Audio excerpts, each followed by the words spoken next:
everything is taken off in the Raleigh garden and everything is kind of overlapping, which is kind of interesting. I actually have a gardenia that's about to bloom, and usually they bloom in May. And some of this other stuff would have happened back in March. And so it's just an interesting April going on where everything's going to happen all at the same time. I mentioned in the little video we did a few days ago that we use these red vein sorrel in a lot of applications here in the garden. And it's just such a great ornamental plant, and all that new growth coming right now, they look really terrific until about midsummer. About midsummer, they start to, to lose a little bit of that, that appeal in the heat, and they just kind of go a bit dormant toward the end of summer and early fall, and then they come back around. So it's like a cool season perennial, basically, here in the garden. And we've got them. We'll use them in just the occasional place here or there, and the foliage contrasts with almost any other kind of foliage. If you got a round foliage or whatever, it just contrasts with everything. Contrasts with these bulbs, the nandina, the variegated nandina that's next to it.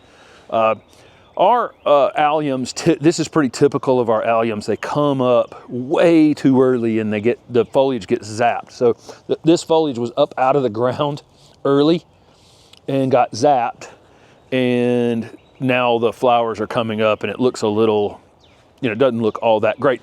The foliage will die back pretty quick here as these flowers start to open. So it kind of goes away a little bit in time, but ours never look all that fresh, as the flower buds are forming on them. The Brigadoon St. John's wort is coming back to life back here. It's always one of the most asked about plants in this garden. I think it's a super underused ornamental ground cover. We cut this back in a video maybe 2 months ago. Just sheared it off to the ground with a pair of hedge shears and didn't even clean it up. Just swept the stuff up under the lower pedalum that's behind it. And that was it. And now it comes back out, it flushes back out. Other St. John's worts put on a lot more flowers. This one will have a few flowers on it during the summertime, but there's not much to talk about. It's a yellow flower against yellow foliage. It is a super interesting flower. If you've ever seen any St. John's wort bloom, they're super complex, interesting flowers. The bees love them, but it's really just grown for this yellow foliage. It's evergreen, so it keeps this right through the winter. But again, as it coming out of winter, it's best to cut it back because then you get this super, super fresh new foliage on it. We have a couple Weigela that are starting to flower over here. This one's a mouthful. This is Weigela Florida Lumancii aurea. And you think with the name, the species named Florida that they're native, and they're not. This is obviously chartreuse foliage one, and it gets these pink flower buds, open white in the center, just absolutely cover up in them. You see how beautiful the flower is against that foliage. The foliage is really great on this plant. I think that if you're a little further north, this one's not as cold hardy as some others, but if you're a little further north, it can go out in more sun. For us, we're getting this one about 5-6 hours of direct sun. Anything more than that, it would just burn this foliage pretty badly during the summertime. But it holds its color really well because we've got it in a spot where it's about midday. It's getting about 4 direct hours of sun, and then that's it. And it looks pretty good. It's filling the space at this point a hair more than I probably want it to fill. And so after it finishes flowering, we'll show in a video. We'll take this thing down a bit. We did the exact same thing last year at about this exact same size. So what I try to do on some of these plants is size control them in such a way that they come back out to that same size again. So I know this thing will grow about 2 feet in a year. I can see where I cut it. I literally can see. You see that right there where we cut it last year? So right where I cut it last year, it grew 2 feet and came into full flower this spring. So if I just cut it back to that spot, basically, I'll get about that much growth again, and it'll be in full flower, same as it is this year. Otherwise, it's going to continue to eat some space in time. The Weigela behind it is called Shining Sensation, and I still think this is the best dark foliage Weigela out on the market. The foliage will get darker in time. It's just leafing out now. It's leafing out and flowering at the exact same time. This one's pretty daggone cold hardy. I think like zone 5 cold hardy, and just a great ornamental plant. Well, you see the size on some of these Weigela. It's an interesting, I've said this in a video recently, one of the Q&As recently, it's really hard to tag plants. This plant's probably going to get 3 to 5 feet tall in Michigan, and it's probably going to get 8 feet tall here in Raleigh in about the same amount of time if I was to let it. So what we'll do, exact same thing on this one, is we'll just size control it a bit. This black foliage one does not grow as fast as that chartreuse foliage one for whatever reason, and so when we prune it, I don't have to prune quite as much on this one to keep it this size, but I'm trying to keep them both blooming about the same size every spring, and by pruning them a bit, I get another flush of foliage too that looks pretty good after they have flowered.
We have a lot of plants in this garden that we've brought back from Tom and Ram Giberson's garden down in Athens, Georgia. And this Blatilla, or Chinese ground orchid, is an example of that. These are very hardy here, very reliable coming back. They're not invasive because they're in no hurry whatsoever. We planted that thing 4 years ago and it's only got maybe 7 pieces coming up on it. And they're in bloom here super early in the spring. And then this is a variegated one. So we have a green one as well, but the variegated one allows for some interest beyond the time that it's in flower in the spring. So really interesting orchid that we can actually have in the ground here in Raleigh. Put up a video several days ago with all the viburnum in this garden and some at the Ralston Arboretum, 25 different ones. The Chinese snowball viburnum is now fully colored up. When I shot that viburnum video, these still had a little bit of a greenish hue to them, but they've since come into full color. So it's a sterile variety, so these flowers are sterile. They're just, but they are incredibly colorful, of course, and they'll just get bigger, better, fuller over the years. These are still small, really, in comparison to what they'll be in the future. And I just wanted to point out, the gardenia, gardenias are fully budding up already. So there's, right there, this is pretty early typically for, you know, for gardenias to be fully budded up. I don't think it's going to be more than a week or so before they start busting open. I always got excited. Growing, I grew a lot of gardenias, and we sold a ton of them at the farmer's market in Raleigh. And it was always one of those great plants for us because a lot of the other spring flowering things, you know, the azaleas would have been passed, and the Weigela there would have been passed, and the Oniviburnum would have been long past flowering typically. Of course, camellias, whatever. All the spring flowering things were basically done, but I still had this like month left where you still had a ton of traffic at the farmer's market, and I didn't have annuals, you know, flowers to sell. I had shrubs, and the gardenias were an important part of that shrub thing because they came into flower in May for us, and in Raleigh earlier, obviously, as you go south. We're on the northern edge of where these grow. But they were an important plant for me, so I don't want to see them. I wouldn't want to see them blooming in April because that's just too early. Because that was unfortunately, like I say, everything's overlapping this year. I think we've shown off in a couple of these videos over the last couple of weeks all the ajuga we have in the garden, and it is really coming to full flower. The rain knocked it down all flat yesterday, and you don't ever know if something's going to stand back up from that. But boom, they popped right back up this morning. So.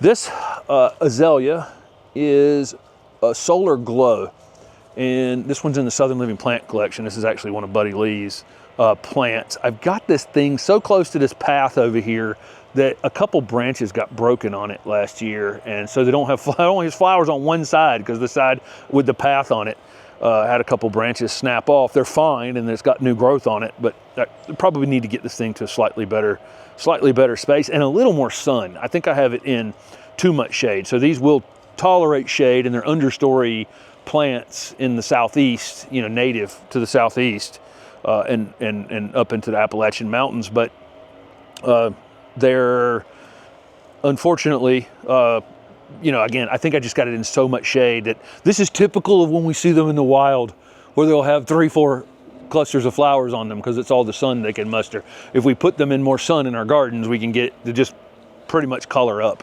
almost completely. So I think I'll get it out in a little bit more light this year. Of course, they're fragrant. This orange color, you know, you can't get this in an evergreen azalea. You know, the deciduous azaleas have yellows and oranges and these really vibrant colors that we get in them, and we also get fragrance in them, which is, we'd love to have some fragrance in our evergreen azaleas for sure. There you go. It's deciduous azalea that's coming out now. I love these things for one main reason. You know, these rhododendrons, they set these flower buds in the late summer, early fall, and you watch them the whole winter and all the way into spring, and they have this long anticipation, and you know very early on how many flowers you're going to have on it. You know back in October, you know, whether you're going to have flowers on this thing, and then the anticipation just builds until the late winter, early spring. We still have some of the hosta just breaking ground. I mean, look, you know, just within the last day or so, we've seen them popping up out of the ground, but some of them have jumped up a little bit quicker than that. This one's called Island Breeze. And we have 2 of them. We have 2 of almost nothing, but this one is a super, super colorful. I mean, I love that chartreuse color. Of course, as you know, the chartreuse color with kind of a blue-green edge to it. And of course, it's overlapping the hellebores. Everything, again, this is the overlapping season. The carex on the corner here is called Ribbon Falls. And if you follow the channel for any length of time, we have feather falls here in the garden. And this winter we added this ribbon falls, and we also added, what's the other one called? Moon falls. Gosh, I'm messing these up. Feather falls, moon falls, and ribbon falls. That's the 3 of them. Those carex are more, I'm not gonna call them aggressive, but they got some hybrid vigor to them. So they get quite a bit bigger than a lot of our other carex. And they're able to kind of stand on their own. You know, when you're putting in some of the other carex like Everillo or, you know, any of the Ever series, you probably need to put them in groups of 3 or 5 to really make an impact. With these, you can really put one of these on a corner somewhere, and they're going to get, you know, big and full, and really, they can just kind of hold up by themselves. We showed the Chinese mayapple and the native mayapple about a week ago, and these were just tiny out here, but they've come up quite a bit. This one has a flower bud on it, white flowers on these. The Chinese mayapple over there is taller, bigger leaves, and has red flowers underneath it. But you can see this one's starting to take some space back here. It's a slow process for these native mayapples to occupy some space, and these flowers will start to come here in the next week or so. I see one coming from ground level down below, but exciting because this is a probably slightly drier condition than this plant would actually like. And so it's taking a minute for us to get it established, but it is now. Another hosta that's out by the path back there, and we have a lot of hosta. If you followed this garden for any length of time, I think we did a hosta video. Was it last year we did the hosta video? There's maybe 30 or more, and then there's more been planted since then, and we bought some the other day. So there's a lot of hosta in this garden. I'm guessing you can hear this blower and this microphone back here behind me because we can't show them a video in the afternoon because everybody gets home, and I can't wait to get home and crank up the blower is the American dream apparently. That hosta is called Fashionista, the one on the edge there, and it's one of the cool ones because it has red petioles, the part that's attached to the leaf there, and there's more of this in the breeding on these hosta. Something to pay attention to if you find yourself at some place like Big Bloomers and there's 90 hosta or 100 hosta to choose from, that some of these have some new interesting features on them, and that red stem is one of those things. We have like 3 of them now in the garden that have that red stem on them, which is kind of super neat. It's just an additional color thing that they are working into the breeding. So there you go. There's some of the things that are looking pretty good here in the Raleigh garden. It's really all, again, waking up at the same time, and we've got the Pieris overlapping the Mayapples, and the Mayapples overlapping the Weigela, and all the Viburnum are still blooming, which are normally done, and gardenias are trying to bloom before I've ever seen them bloom. So it's just a really interesting condensed season we have going on here in Raleigh. Thanks for watching.